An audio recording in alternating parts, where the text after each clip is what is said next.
இப்போ நம்ம சேலம் மாவட்டத்தை பொறுத்த வரைக்கும் தென்னை சாகுபடியில் முக்கியமான பிரச்சனைகள் வந்து ஒன்று வந்து சிவப்பு கூன் வண்டு, அப்புறம் காண்டாமிருக வண்டு. இது ரெண்டு தான் வந்து எல்லா இடத்துலையுமே பிரச்சனையா இருக்கு.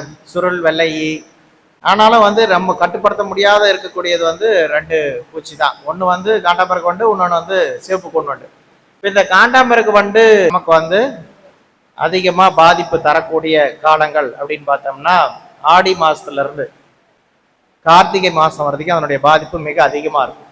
இது என்ன பண்ணலாம் அப்படின்னாக்க, காண்டாமிருக வண்டுடைய புழுக்கள் வளர்றது வந்து நம்ம குப்பைக்குழியில தான் இருக்கும். நம்ம கரெக்டா வந்து வைகாசி இல்லைன்னா சித்திரப்பட்டத்துல சாகுபடி பண்றதுக்கு முன்னாடி குப்பையை அள்ளணும்னா அதுல வந்து அந்த புழு இருக்கும். ஆனா இது இல்லாம வேற எங்கெங்கெல்லாம் வருது, உரங்களை வந்து மக்க வைக்கிறோம், மண்புழு உரம் தயாரிக்கிறோம், பஞ்சாயத்துக்கள்ல வந்து வளம் மீட்பு பூங்கா அப்படின்னு சொல்லிட்டு பொருளை மக்கக்கூடிய பொருள் கிடைக்குதோ அந்த குப்பையெல்லாம் கொண்டு வந்து மக்க வச்சு உரமா விற்கிறாங்க.